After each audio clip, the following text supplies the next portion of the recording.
Bonjour à tous, on se retrouve pour un nouveau Texama Show sur la chaîne Texama. Comme d'habitude pour l'actualité informatique et technologique de la semaine. Cette semaine-ci, il y avait le CES, c'est le Consumer Electronics Show de Las Vegas. C'est un assez grand événement en temps normal, mais évidemment, vu ce qui se passe dans le monde, tout était en ligne. Donc c'était des conférences en ligne et tout ça.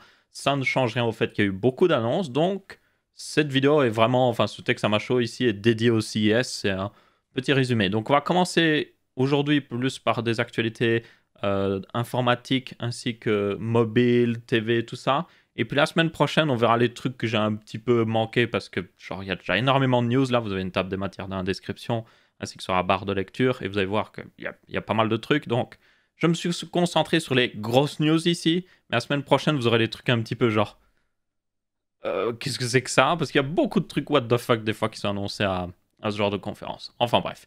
Commençons tout de suite. La première news très rapide, c'est que je fais un concours sur Twitter en ce moment, pour ceux intéressés. Vous pouvez gagner deux lots. Vous avez donc deux gagnants possibles. Donc le premier lot, c'est un écran 1440p, 27 pouces, 165 Hz, avec une dalle IPS d'ailleurs. Donc c'est très bon écran de chez MSI. Et vous avez aussi un pack de périphériques, encore une fois de chez MSI. Donc c'est souris, clavier, casque et il me semblait qu'il y avait un dernier truc. Donc si vous êtes intéressé, c'est la dernière chance de participer. Je ferai certainement le tirage au sort demain, 24 heures au moins après la sortie de cette vidéo. Donc dépêchez-vous si vous voulez participer. Il suffit de juste retweeter et de follow les différents comptes. La première news de la semaine, qui n'a rien à voir avec le CES d'ailleurs, c'est au niveau de WhatsApp. Si vous ne savez pas, WhatsApp a été racheté par Facebook, voilà, des années et des années. Et petit à petit, ils ont commencé à intégrer de plus en plus des trucs Facebook par-ci par-là, mais ça l'est encore. Aujourd'hui, par contre, ça va beaucoup changer. Donc, au début du mois de février, il va y avoir une mise à jour des termes d'utilisation de WhatsApp qui va forcer les utilisateurs à partager leurs données avec Facebook. Donc, c'est dans un cadre commercial, il faut le savoir. Donc, quand vous ferez toujours des MP entre deux personnes, techniquement, ils n'ont pas le droit de partager, mais c'est Facebook, donc voilà. Mais c'est plus pour intégrer des fonctionnalités de pub et aussi permettre à des entreprises d'utiliser mieux WhatsApp pour entrer en contact avec des gens. Donc c'est pour monétiser de plus en plus WhatsApp et l'intégrer plus à Facebook en gros.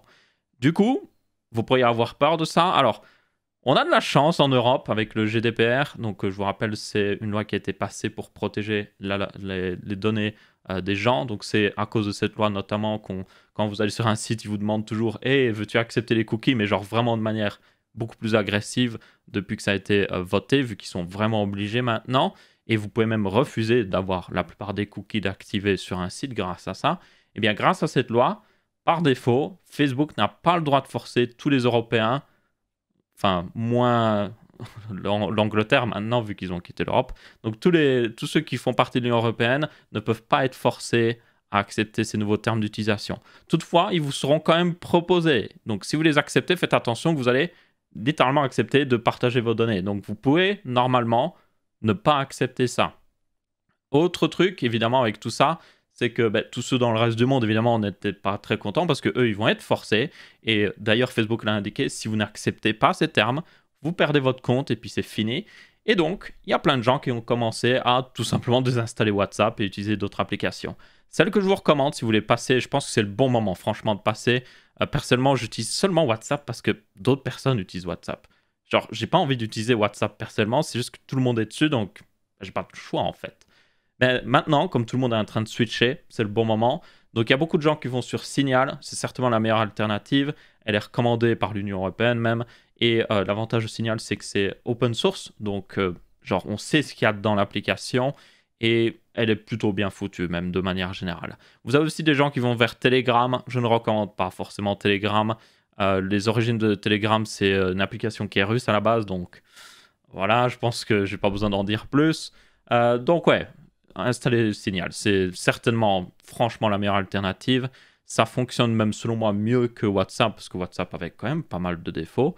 Et ça permet de faire la fonctionnalité quand même principale. Je vous rappelle, de WhatsApp à la base, c'est des conversations privées chiffrées d'une personne à l'autre. Donc, c'est-à-dire que si vous envoyez un message, il est chiffré, et il n'y a que la personne à qui vous l'envoyez qui peut déchiffrer ce message et savoir ce qu'il y a dedans. En théorie, évidemment, s'il y a des failles de sécurité, voilà. Enfin bref, du coup, ouais, utilisez Signal, désinstallez WhatsApp et faites un bon gros fuck à Facebook parce que, yep, je pense que plus le temps passe, plus Facebook est en train de devenir la pire compagnies, entreprises qui existent. Du coup, la première news de cette semaine-ci qui a vraiment un rapport avec le CES, c'est l'annonce des Galaxy S21 de Samsung. C'est évidemment des smartphones haut de gamme. Ils ont annoncé d'ailleurs un peu plus tôt que d'habitude. D'habitude, ils annoncent plus vers février-mars. Donc, c'était assez étonnant. Mais je suppose que c'est peut-être vu tout ce qui se passe un petit peu dans le monde. Et puis, ils en ont profité un petit peu. Bref, dans tous les cas, ils vont être lancés. Vous pouvez déjà les précommander, tout ça. Bon, ça reste, comme j'ai dit, smartphones haut de gamme. Donc, ils ont fait une petite réduction de prix, mais ça reste des smartphones à plus de 800 € pour le Galaxy S21. Le S21 Plus est en dessous un peu des 1000 €. Et puis, vous avez le S21 Ultra, toujours, oui, qui est de retour. C'est celui... Je ne sais plus où il est. C'est celui-là, voilà. Le plus grand, évidemment. Vous pouvez reconnaître d'ailleurs les S21 et S21 Plus ont une double finition possible si vous le voulez, alors que le Ultra n'a pas. Et puis il a un plus grand module de caméra, évidemment. Donc lui, il coûtera plus de 1200 €, donc très cher, vraiment très cher pour un smartphone. Alors, moi je trouve ça quand même toutefois toujours intéressant de voir ce que fait Samsung, parce que c'est un des leaders au niveau smartphone et ils influencent souvent le marché. Donc je vous propose justement de voir les nouveautés par rapport à ces smartphones. Première nouveauté qui va influencer le marché et que c'est Apple qui a lancé la mode, il n'y a pas de chargeur inclus. Yep, vous ouvrez la boîte, il n'y a aucun chargeur inclus avec votre nouveau téléphone. Et ça, alors, le raisonnement derrière, on a déjà parlé, mais c'est en gros réduire le nombre de chargeurs inutiles. Donc, le problème, c'est que certaines personnes achètent un smartphone, leur ancien chargeur ne sert à rien, ils s'en débarrassent, alors qu'ils auraient pu pleinement l'utiliser avec leur nouveau smartphone. Et du coup, ça crée tout simplement des e-waste qu'on appelle, donc c'est vraiment des produits électroniques qui vont à la poubelle. Et c'est réellement un très gros problème dans le monde. Maintenant, la solution souvent choisie par ces marques, comme Apple par exemple, ils ont juste retiré de la boîte, ils n'ont même pas diminué le prix. C'est un peu salaud, surtout qu'Apple vend des chargeurs très chers derrière. Ici, avec Samsung, c'est moins grave vu que Samsung utilise un port USB type C. Et comme le prix a diminué, vous pourriez aller acheter un chargeur d'une autre marque et au final ne pas donner d'argent pour ça à Samsung et avoir quand même un très bon chargeur derrière. Mais c'est quand même, selon moi, problématique. Il devrait peut-être faire en sorte que vous n'avez pas le chargeur inclus, mais vous pouvez le demander. Genre, vous dites dans votre commande, ah oui, j'ai besoin d'un chargeur, moi, j'en ai vraiment besoin, inclus au mois. Certaines personnes, du coup, éviteraient de le commander s'ils devaient aller de plus loin d'eux-mêmes pour avoir le chargeur. Ça éviterait déjà des e-waste. Mais, yep, c'est... Et puis, le plus ridicule là-dedans, et c'est ça qui vraiment, j'étais en mode, vous êtes sérieux? Samsung s'est moqué d'Apple pour avoir enlevé le chargeur. Voilà, à peine quelques mois, à la sortie des iPhone 12, ils ont fait du marketing, littéralement. Hein, c'est pas juste genre ils sont moqués en arrière-plan. Non, ils ont fait des trucs marketing où ils se moquaient d'Apple. Donc, c'est juste d'un ridicule, franchement. J'ai envie de dire, Samsung, ayez un minimum de consistance, parce que là, c'est ridicule, franchement. C'est un drôle de phénomène de mode, déguisé derrière une bonne intention, comme d'habitude, hein, c'est comme Apple, hein, on veut réduire la pollution dans le monde, mais à côté de ça, on rend nos smartphones beaucoup plus difficiles à réparer. Même chose avec Apple, avec Samsung ici, c'est extrêmement hypocrite, pour la simple bonne raison que les téléphones Samsung sont plus difficiles à réparer que les téléphones Apple. Genre, surtout pour l'ouverture, parce que bien souvent, ils ont du verre curvé, ils ont l'écran aussi qui est souvent curvé un petit peu sur le côté, ça complique la réparation à mort. Donc, j'ai juste envie de dire, essayez d'être un minimum consistant dans ce que vous dites, dans votre message, parce que là on voit votre hypocrisie est en train de ressortir. Enfin bref. Qu'est-ce qu'il y a de nouveau qui sont intéressants du coup, vite fait? Vous avez le Snapdragon 888. Enfin, si vous n'habitez pas en Europe, ou si vous habitez plutôt aux États-Unis et en Corée du Sud, hein, comme d'habitude. Donc, dans notre marché, nous, on aura l'Exynos 2100, pour information, qui est aussi en 5 nanomètres. Donc, il est similaire. Donc, on verra si là, Samsung a fait des efforts pour faire en sorte que ces deux processeurs soient similaires. À mon avis, pas forcément. Ce n'est pas, d'ailleurs, pour ceux qui se demandent, ce n'est pas encore un des processeurs avec un GPU AMD. Donc ça, ce sera un peu plus tard normalement dans l'année, mais c'est toujours prévu hein, qu'ils fassent un Exynos avec un processeur graphique AMD plutôt, donc un GPU AMD. Et ça devrait être très intéressant, quoi qu'il arrive, mais c'est pas encore pour le moment. Vous avez 8 Go de RAM, ce qui paraissait un petit peu bas pour un nouveau smartphone haut de gamme en 2021, parce que vous avez des smartphones milieu de gamme qui ont autant de RAM. Par contre, c'est de la... pour information, c'est de la LPDDR5, si je me souviens bien. Donc, elle est plus rapide. Elle peut monter jusqu'à 3200 MHz.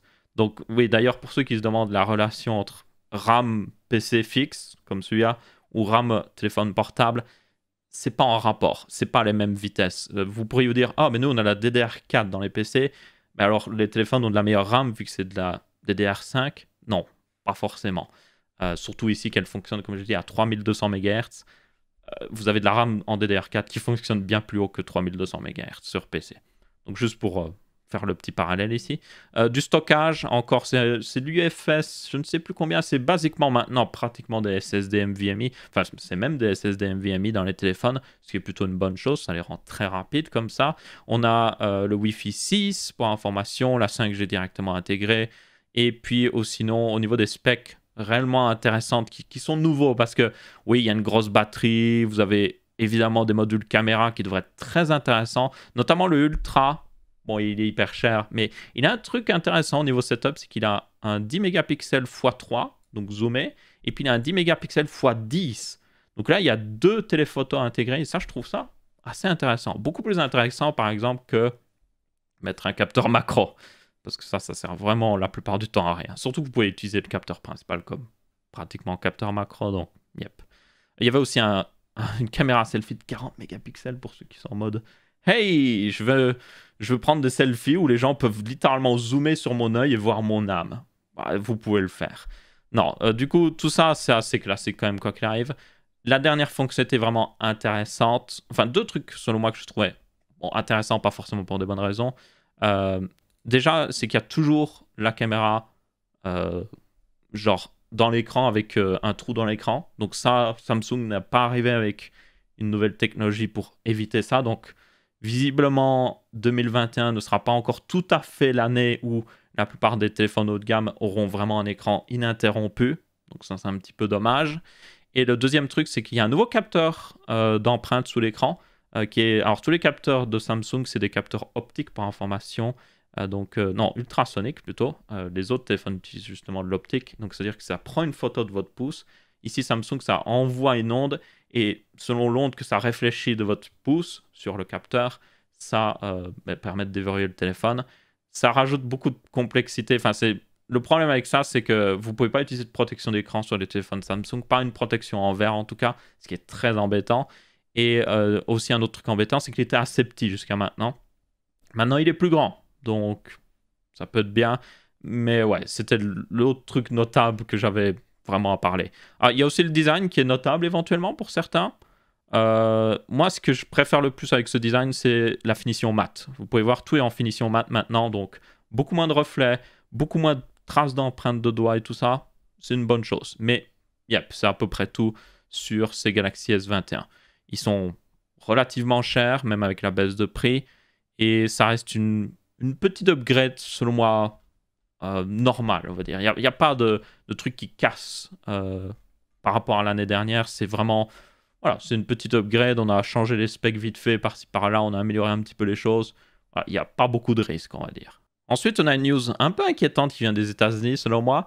C'est au niveau de Xiaomi et le gouvernement américain. Donc, par le passé, je vous rappelle que Huawei, qui est une marque très similaire au final à Xiaomi quand on y pense, avait été banni d'utiliser des technologies américaines, donc c'est-à-dire qu'ils ne peuvent même plus maintenant avoir les derniers Snapdragon, ils ne peuvent plus utiliser le Google Play Store ou autre chose, ce qui a basiquement tué les smartphones franchement sur la plupart des marchés, en attendant en tout cas qu'ils sortent vraiment leur propre store vraiment bien foutu et tout. Et du coup, yep, ça avait vraiment tué selon moi Huawei dans pas mal d'endroits. Eh bien, Xiaomi pourrait avoir les mêmes conséquences. Donc là, ils n'ont pas encore été bannis, mais ils ont été ils ont été catégorisés en gros dans une catégorie qui dit qu'en gros, ils travaillent de mèche avec le gouvernement chinois et du coup, ils sont vraiment surveillés. Et c'est peut-être la prochaine étape vers un possible ban. Et ça pourrait faire la même chose que Huawei. Donc, ils ne pourraient plus utiliser à force de Snapdragon, avoir le Google Play Store et tout. Et ce serait très problématique selon moi. Alors, par contre, c'est vrai que, si vous ne savez pas, avec la Chine, c'est une particularité, c'est que toutes les grandes entreprises chinoises sont obligées d'avoir une partie qui appartient au gouvernement. Donc le gouvernement a toujours une partie des actions et tout ça, et une partie de contrôle dans n'importe quelle entreprise chinoise vraiment, qui a son siège principal en Chine. Donc oui, il y a certainement une part de vérité là-dedans. Après, le truc, c'est que les bannir sans avoir de preuves, c'est toujours problématique. C'est un peu comme Huawei, où on sait qu'il y avait des problèmes, mais on n'avait pas toujours 100% de problèmes là-dessus, 100% de preuves là-dessus. Donc ouais, j'espère que si c'est fait, c'est qu'il y a vraiment des preuves et qu'ils les avancent derrière. Bah là, je pourrais comprendre. Mais après, c'est aussi encore une fois un peu hypocrite avec ici le gouvernement américain parce que basiquement, ils font la même chose que font Xiaomi ou Huawei. Enfin, on ne sait pas si Xiaomi le fait, mais ils font la même chose que Huawei faisait avec leur marque américaine où ils peuvent espionner ou même demander des backdoors dans les produits américains qu'on utilise partout dans le monde et ils espionnent le reste du monde en fait. Donc, je veux dire, ici, les États-Unis font un peu la même chose que la Chine. C'est juste que je pense que les gens se disent, oh, bah, comme c'est les États-Unis, c'est moins grave forcément, mais yep, c'est grave dans les deux sens selon moi.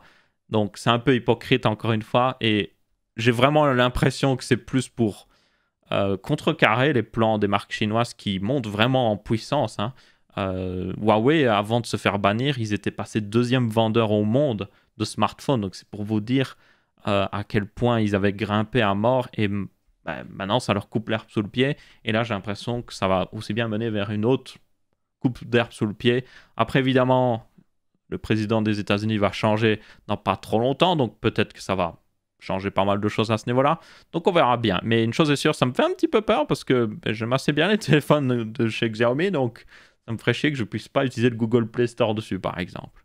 Ensuite, on a une petite news très rapide sur le CS au niveau du fait que Razer a annoncé un masque gamer N95, donc qui filtre la plupart des particules.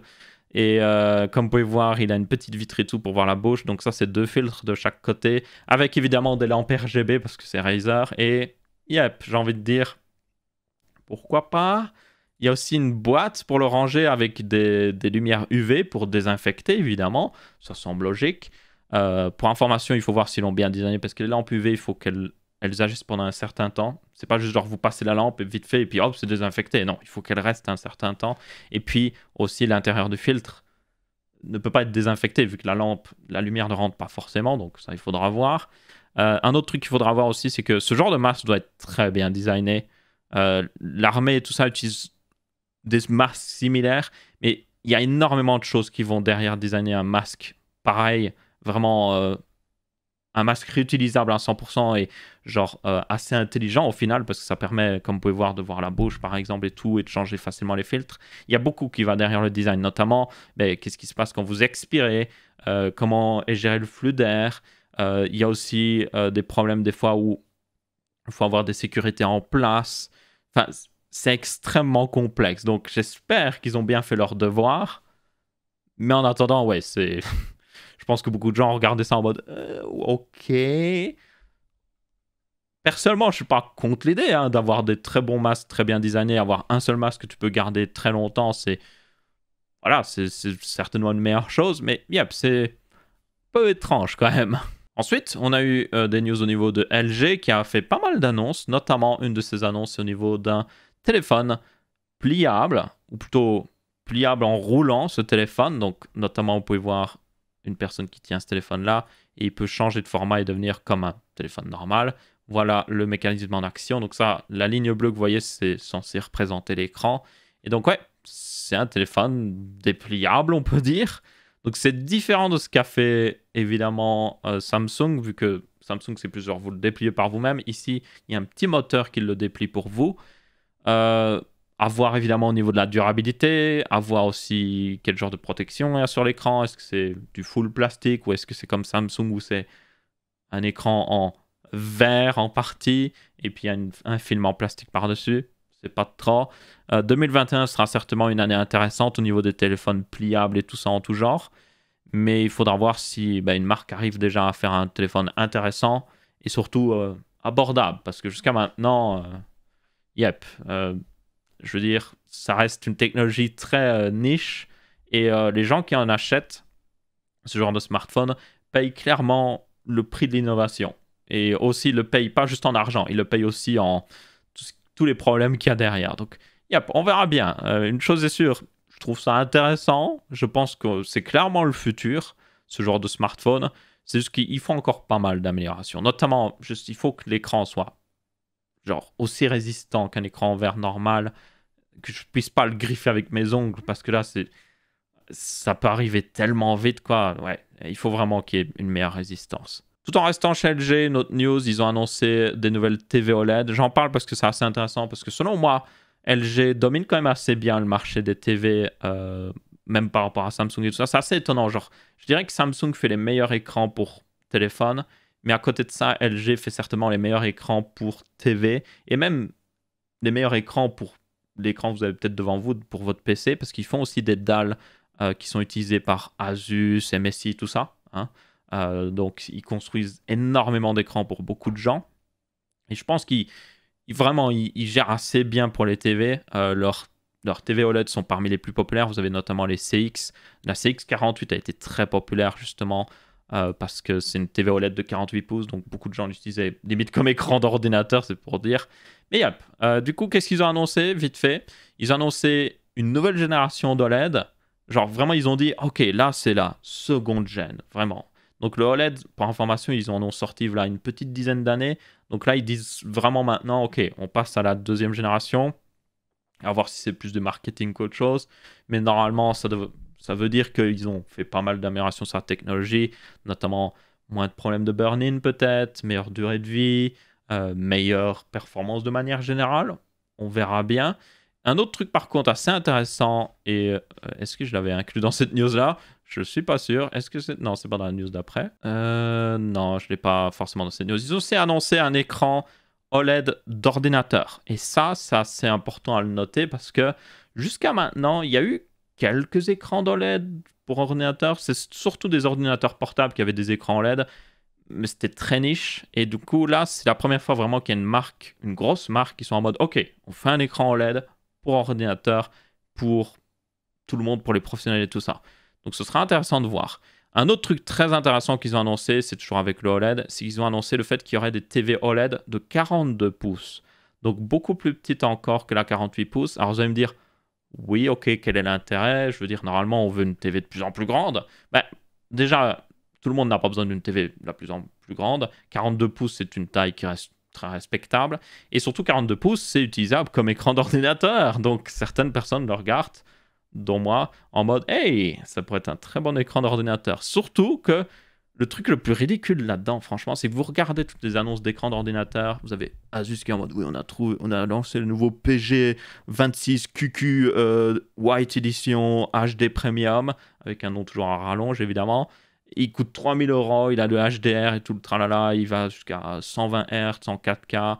Et au final, vous regardez, vous êtes en mode « Mais en fait, une TV OLED fait mieux. » Genre, déjà, le OLED est presque parfait au niveau des couleurs. Pas totalement toujours, mais le taux de contraste est parfait parce que vous pouvez éteindre vraiment les pixels. Ils ont un très bon taux de rafraîchissement. Genre, le OLED, le temps de réponse est très très bon. Et vous pouvez monter facilement à 120 Hz et tout ça. Et du coup, une TV LG CX48 par exemple, donc celle que je vous ai dit justement qui était très populaire. Pourquoi elle était populaire? Parce qu'elle est vendue moins cher que des écrans qui ont des specs moins bonnes. Donc vous vous dites, mais comment ça se fait que la TV revient moins cher avec des meilleurs specs qu'un écran d'ordinateur? Ensuite, on va passer un petit peu à des news hardware, parce qu'il y en a eu pas mal lors du CES, évidemment. Nous avons notamment AMD qui a annoncé des nouveaux processeurs, donc les processeurs mobiles de la série 5000, donc basés sur Zen 3. C'était prévisible, on savait que ça allait arriver. On avait eu pas mal de leaks auparavant, mais maintenant c'est confirmé. Ils ont montré évidemment quelques chiffres de perf parce que ça fait beaucoup plus beau. Donc il y a réellement une grosse upgrade. Je veux dire, on va avoir exactement la même upgrade de passant de Zen 2 à Zen 3 au niveau PC fixe que de passer de Zen 2 à Zen 3 au niveau ordinateur portable, c'est sûr et certain. Les processeurs Zen 2 sur ordinateur portable étaient déjà très bons pour la simple et bonne raison que Intel perdait un avantage assez important sur les ordi portables, c'est que sur ordi portable, ils sont limités en fréquence. Ils ne peuvent pas booster beaucoup plus haut que AMD, toujours, à part sur le un seul cœur, mais sur tous les cœurs, AMD arrivait à faire des meilleurs boosts. Donc ça veut dire que AMD avait un double avantage, c'est qu'ils ont déjà un avantage de performance à la même fréquence, et là ils avaient l'avantage qu'ils pouvaient limite monter à une plus haute fréquence. Donc ouais, ça a donné des situations assez étranges. Mais il faut quand même tenir compte que Zen 2 restait quand même en arrière-plan par rapport au processeur Intel pour du pur jeu. Et avec ça, ça va peut-être renverser la situation en fait. Parce que ces nouveaux processeurs peuvent booster pas mal haut. Je ne sais pas s'ils ont mis un graphe avec les fréquences, mais ils peuvent booster pas mal haut. 4,7 pour certains, bah, là, même 4,8. Donc vous avez notamment, certainement le plus utilisé, ça va être le 5800H. Il peut booster jusqu'à 4,4. Il a une fréquence de 3,2 avec Weaker 16 threads. Vous avez aussi le 4900. Le plus gros, ce serait le 5000. J'ai dit 4000, oui. 5980HX. Et lui, il peut booster à 4,8 GHz. Il a une fréquence de base de 3,3. On n'a toujours pas d'ailleurs de modèle 12 cœurs sur mobile. Je ne pense pas qu'il y aura un énorme intérêt pour tout le monde, mais je pense qu'ils devraient pas trop tarder à le faire quand même parce que ça pourrait leur permettre d'accéder à un marché plus professionnel. Parce qu'il y a des gens qui veulent un ordinateur portable très puissant, mais qui reste un ordinateur portable. Ils peuvent le prendre et le transporter autre part, quoi. Donc je pense qu'ils devraient pas trop tarder quand même à le faire, mais yep, ici vous avez une offre très intéressante. Certainement aussi les plus intéressants, c'est les versions U qui sont faites pour les petits laptops. Donc là, c'est du 15 watts. Hein. Ils consomment 15 watts maximum. Et là, le plus grand, le 5800U, peut monter à 4,4. Il a une fréquence de 1,9. Et il a Weaker 16 threads, encore une fois. Donc ouais, ça va être très intéressant. Tenez compte toutefois, il y a une particularité avec les U, et j'en avais déjà parlé dans un dernier Texama Show. Par exemple, le 5700U est toujours basé sur Zen 2, et le 5500U aussi, c'est genre... What? Et le 5600U, par contre, lui, il est bien sur Zen 3, donc faites très attention. Ça, j'ai envie de dire, AMD, ça, c'est vraiment pas bien. Ça, c'est anti-consommateur. C'est salaud comme truc parce que vous allez regarder un site, vous êtes en mode, oh, je vais acheter un nouvel ordi portable, oh, je veux un ultrabook, oh, le 4000, je peux acheter le 5700U, oui, le 5600, le 5800U, oh, mais je vais prendre le 5700U parce qu'il est presque aussi bon. Et en fait, non, c'est pas la même architecture. Ils sont pas aussi bons. Donc, selon moi, c'est salaud, franchement. Donc ouais, faites très attention. Bon, après, c'est les seuls qui souffrent de ce problème, parce que toutes les versions H, donc toutes les versions vraiment gros PC portable ici, donc c'est du 35-45 watts, eux, il n'y a pas de Zen 2 là-dedans. C'est vraiment les versions U qui ont... Il y a quelques processeurs en Zen 2 encore perdus là-dedans, où vous êtes en mode, mais qu'est-ce que c'est que ça? C'est peut-être parce qu'ils ont ils ont peut-être accumulé beaucoup de stock de leurs processeurs mobiles et ils veulent s'en débarrasser, je ne sais pas. Bref, dans tous les cas, c'est vraiment chelou. Un autre truc qui est vraiment pas mal avec ces processeurs, enfin j'ai envie de dire, c'est que vous aurez la possibilité de les coupler avec des grosses cartes graphiques. Donc notamment, vous allez avoir des ordi portables avec des 3070 ou même des 3080. Je vous rappelle que jusqu'à maintenant, tous les processeurs AMD mobiles étaient limités à des RTX 2060. Et c'était un peu ridicule parce qu'ils étaient tellement puissants qu'ils pouvaient largement avoir une plus grosse carte graphique avec. Et pourtant, non, ils étaient limités. Donc là, ça va s'améliorer à ce niveau-là. Donc ça, j'ai vraiment hâte de voir. Il y a vraiment On a eu une guerre, vous voyez, niveau processeur, niveau PC fixe d'abord. Et là, on commence à avoir la guerre au niveau ordinateur portable. Et ça va être bon pour tout le monde. Surtout si AMD a du stock parce que ça a commencé avec Zen 2, cette petite guéguerre, mais le problème avec Zen 2, comme je vous dis, il n'y avait que des RTX 2060, donc certaines marques ne mettaient pas leur meilleur châssis avec des processeurs AMD, c'est ça aussi le problème, c'est que comme ils ne pouvaient pas mettre les plus grosses cartes graphiques, ils faisaient des châssis spéciaux AMD qui n'étaient pas forcément les meilleurs, notamment le cas d'Asus avec le TUF 15 qui était vraiment mauvais. Du coup, là, comme ils peuvent littéralement faire la même version d'un ordinateur portable AMD Intel avec les mêmes cartes graphiques, je pense que ça va offrir beaucoup plus d'alternatives. Mais il faut du stock, parce que jusqu'à maintenant aussi, Zen 2, au niveau ordinateur portable, a des gros problèmes de stock. Donc, yep, j'espère vraiment qu'on va avoir une amélioration à ce niveau-là. Bon, j'en doute un petit peu vu ce qui se passe en ce moment. Il y a aussi des annonces pour information, notamment, ça c'est important en réalité, vous avez un 5900 et un 5800 qui ont été annoncés. Donc ça, c'est des processeurs de PC fixes. Donc c'est des versions non X qui devraient coûter moins cher et qui devraient être assez intéressantes. Alors, vous allez regarder les fréquences de base, vous allez dire, oh, le 5800, il a 3,4 GHz de base, il peut quand même booster à 4,6. Vous allez vous dire, waouh, c'est pas aussi intéressant que le 5800X qui a une bien meilleure fréquence de base. Mais le truc que vous devez tenir compte, c'est que ces processeurs sont capables de de booster d'eux-mêmes. Et il y a déjà des gens qui ont report que apparemment avec PBO2, le nouveau truc de précision de boost overdrive, donc le nouveau truc qui permet de vraiment booster pas mal, ce 5800 et ce 5900 pouvaient rattraper leur version X. Donc je pense que ça va être des processeurs très intéressants. Évidemment, il faudra voir le prix, parce que si vous pouvez prendre un 5800X pour pratiquement le même prix, autant prendre le 5800X. Donc il faudra voir vraiment le prix. Ce 5800 pourrait être le remplaçant du 3700X, j'espère vraiment, parce que jusqu'à l'heure actuelle, il n'y a aucun remplaçant du 3700X pour moi, parce que le 5800X coûte trop cher. Vous avez le 5600X qui coûte le même prix que le 3700X, donc ça reste une alternative, je suppose. Mais yep, on verra bien. Et puis il y avait aussi le fait qu'ils ont annoncé les Threadripper Pro. Vous pourrez enfin les acheter pour ceux qui veulent les acheter, si vous êtes complètement fou. Yep, ils vont être vendus. Donc c'est des processeurs pour information qui sont assez similaires à ce qu'on avait avec Threadripper. On a un 64, 32 et un 16 cœurs, ça c'est par contre nouveau. La seule grosse différence, c'est qu'ils peuvent aller jusqu'à 8 channels de mémoire. Donc quand vous regardez la mémoire sur PC, bien souvent c'est du... Par exemple, sur ce PC-là, c'est dual channel. Ça veut dire que vous pouvez mettre deux barrettes ensemble, elles travaillent ensemble pour avoir plus de vitesse. Ici, vous pouvez en mettre 8 en même temps, ce qui est un peu de la folie. Vous avez aussi 128 lignes PCI Express. Donc en gros, yep, c'est pour ceux qui veulent beaucoup de lignes PCI Express, beaucoup de bandes passantes mémoire, c'est parfait pour vous. Mais ouais, pour la plupart des gens, c'est juste ignorer ça, ça coûte très très cher. Et c'était à peu près tout là-dessus.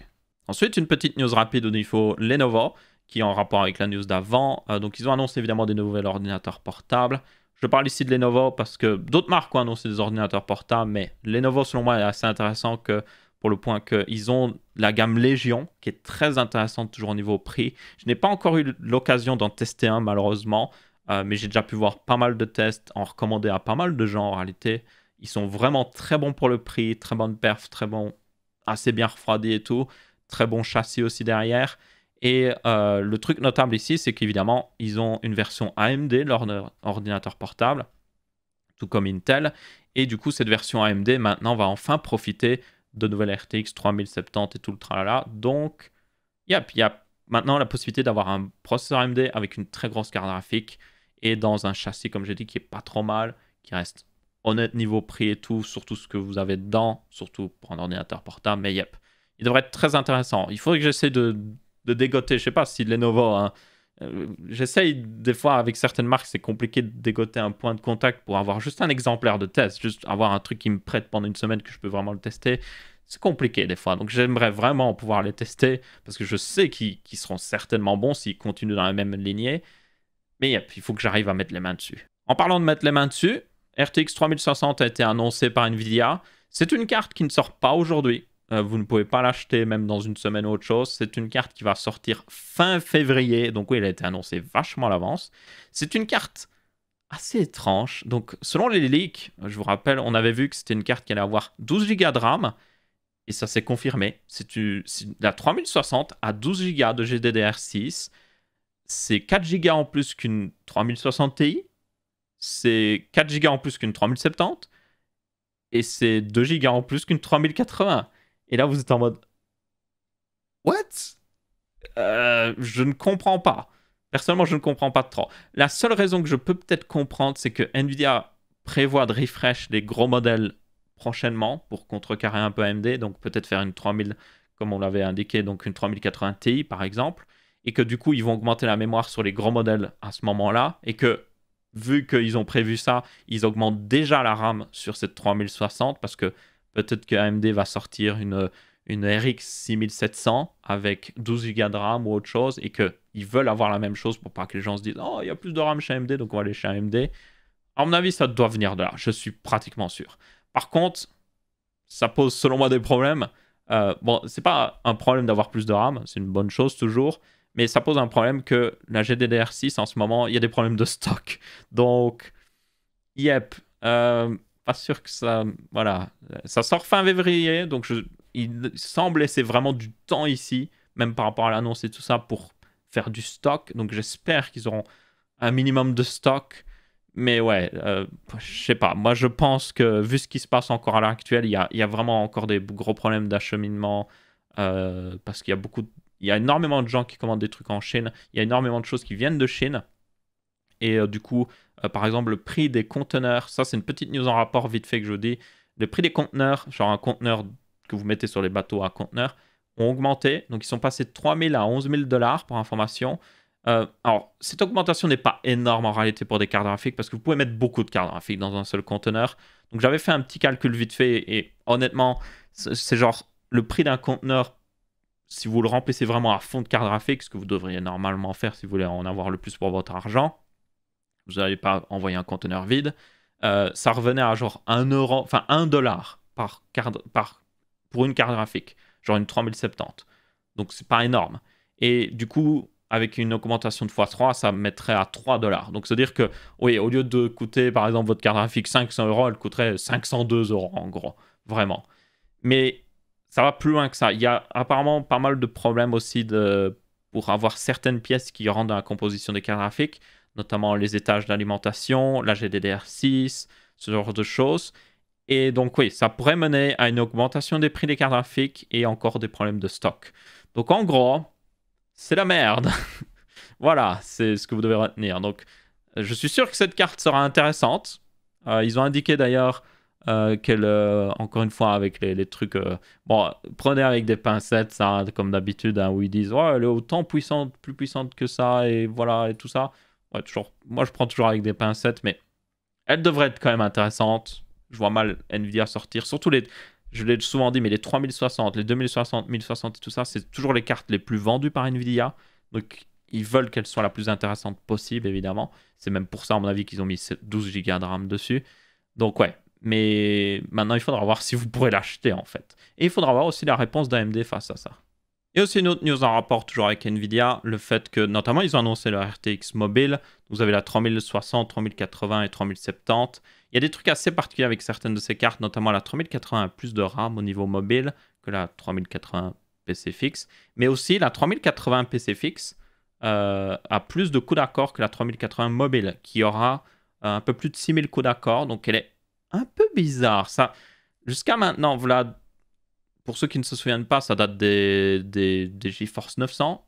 À l'époque de ce genre de carte graphique, les cartes mobiles étaient toujours moins puissantes. Elles n'étaient pas juste genre fréquence plus basse pour consommer moins, elles étaient plus petites. Donc bien souvent, une 970 mobile, c'était en fait une 960 de PC fixe, vraiment.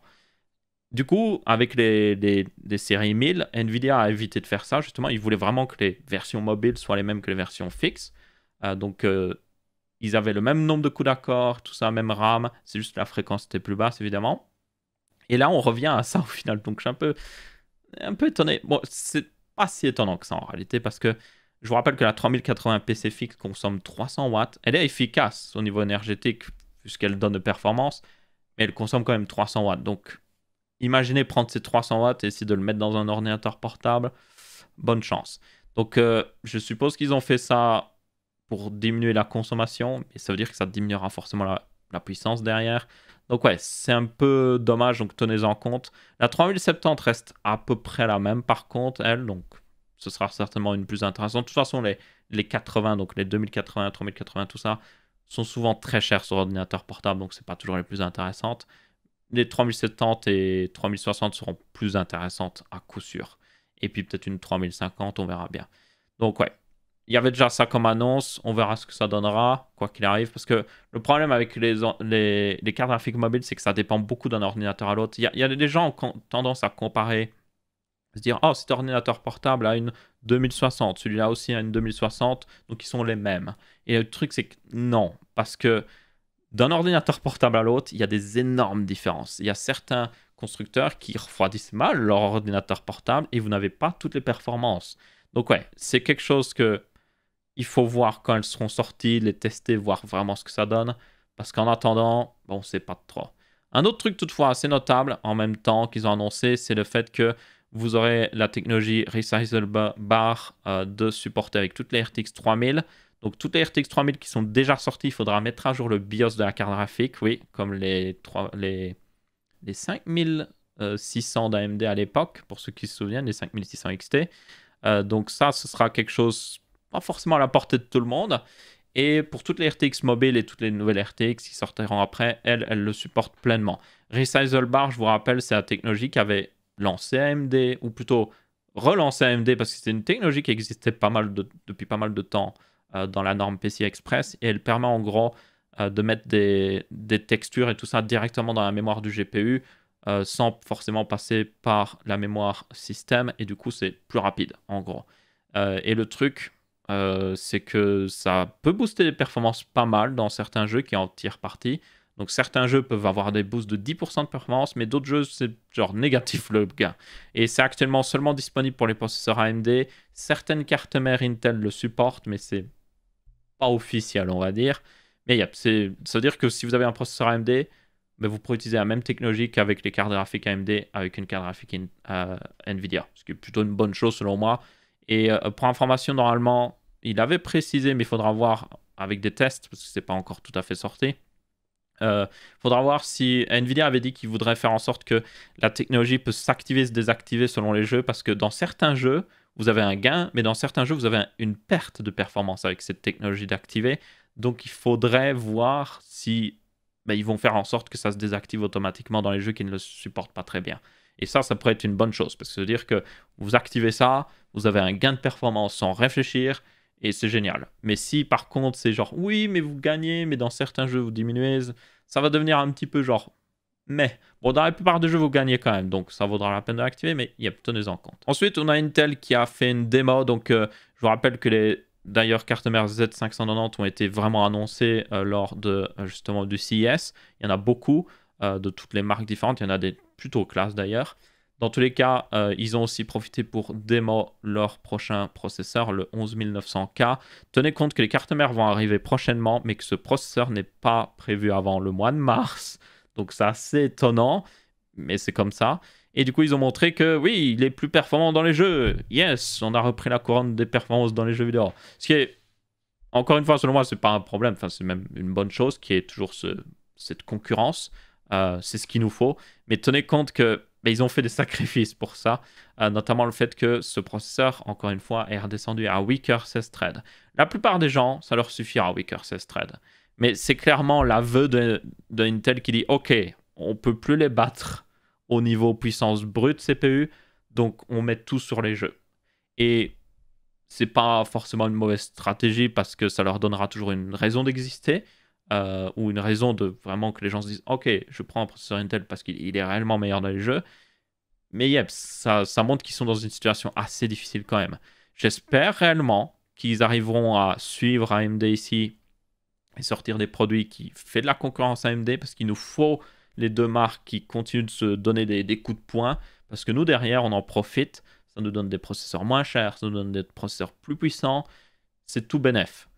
Mais en attendant, voilà ce que ça va donner certainement avec cette nouvelle génération d'Intel.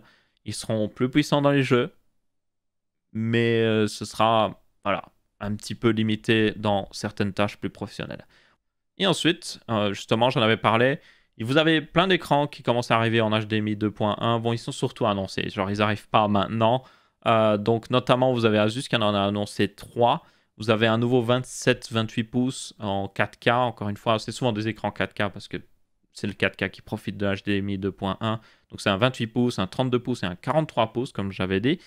C'est tous du HDMI 2.1. Et du coup, au niveau des specs, ils sont un peu particuliers. Donc notamment, je pense que le plus intéressant, c'est le 32 pouces. Parce que 32 pouces, ça reste manageable comme taille d'écran. J'ai un 32 pouces ici que j'utilisais comme écran principal avant en 4K. Et je peux vous dire que ça va, si vous gardez une bonne distance et tout. Il a des specs plutôt pas mal, notamment dans l'IPS, peut monter à 144 Hz. Il y a une bonne restitution des couleurs sur les specs en tout cas. Il peut faire comme de l'HDR 600. Il est compatible G-Sync et aussi FreeSync, donc VRR, normalement. Enfin, ils ne disent pas... Bon, il y a le FreeSync Premium aussi à côté annoncé là. Donc, il devrait être intéressant. Mais vous avez aussi justement le XG43UQ, qui lui est censé être plus haut de gamme et plus grand. Mais au final, il a une dalle VA. Donc, c'est pas de l'IPS, donc c'est moins bon au niveau des couleurs. Mais il monte plus haut pour l'HDR, donc HDR 1000 ici. Et aussi, il a le FreeSync Premium, comme j'ai dit. Donc, c'est un peu bizarre. Donc, selon moi, le plus intéressant, ce sera le 32 ici, le 32 pouces. Et personnellement, je cherche à changer d'écran principal. Je suis sur un du 1440p. J'aime beaucoup le 1440p. Si je voulais juste jouer au jeu par moi-même, je prendrais du 1440p, c'est ce qu'il y a de mieux. Mais le problème, c'est quand je suis dans Adobe Premiere, par exemple, du 1440p, j'ai pas la taille, en fait, pour mettre tout ce que je veux. Et je me sens limité, vraiment. Des fois, je suis en mode, je vois pas ce que je veux faire dans Adobe Premiere. Je vois pas correctement aussi les crashs quand ils crashent. Je veux les voir en 4K, c'est beaucoup plus beau. J'ai encore eu 4 crashs d'Adobe Premiere aujourd'hui, donc voilà. Enfin bref, c'est surtout pour ça qu'il me le faut. Et puis je me dis, quitte à passer un nouvel écran, j'aimerais un écran future-proof qui a de l'HDMI 2.1. Parce que la dernière fois que j'ai pris un gros écran en mode, ouais, je vais le garder pendant plein d'années, il avait une ancienne norme HDMI qui le limitait à mort. Et du coup, je peux pas l'utiliser pour faire, par exemple, du streaming comme je voudrais le faire. Parce que je peux même pas monter au-dessus de 100 Hz en 1440p, même pas genre une plus grosse résolution. Enfin, ouais, j'ai plus envie de me faire avoir en gros. Donc, ce 32 là, 32 pouces, j'attendrai des reviews quoi qu'il arrive. Mais ce 32 pouces m'intéresse beaucoup. Le 43 pouces m'aurait intéressé parce que j'aime assez bien un écran de grande taille, mais ouais, cette dalle V1 ne m'inspire pas confiance. Je préfère l'IPS à ce moment-là. Et puis, yep, un meilleur rendu des couleurs, c'est une bonne chose. Et HDR 600, ça me suffit. J'utilise pas beaucoup l'HDR. Franchement, l'HDR sur Windows est plutôt mal foutu. Mais voilà, il y a pas mal d'écrans qui continuent d'être annoncés. Il y en a d'autres marques qui ont commencé aussi à en annoncer. Notamment Acer aussi en a annoncé. Mais ceux d'Acer étaient plutôt bof au niveau des annonces, je trouve. Genre les specs n'étaient pas hyper intéressantes et les prix étaient très élevés. Donc on verra bien. D'ailleurs ici, ils n'ont pas donné les prix. Mais comme vous pouvez voir, ils ont mis une sorte de graphique de prix. Et notamment le fait que le 32, il serait au-dessus de 1000$. Donc on ne sait même pas le vrai prix. Donc encore une fois, comme je vous disais, c'est des prix qui, au final, de TV.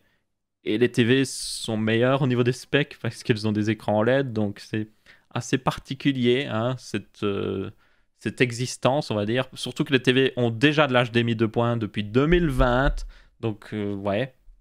Et d'ailleurs, LG a fixé les problèmes d'ailleurs sur leur TV avec une mise à jour pour ceux qui se demandent avec Nvidia. Il y avait des problèmes. Donc je trouve ça bizarre qu'il y ait une telle disparité de prix entre les TV et les écrans.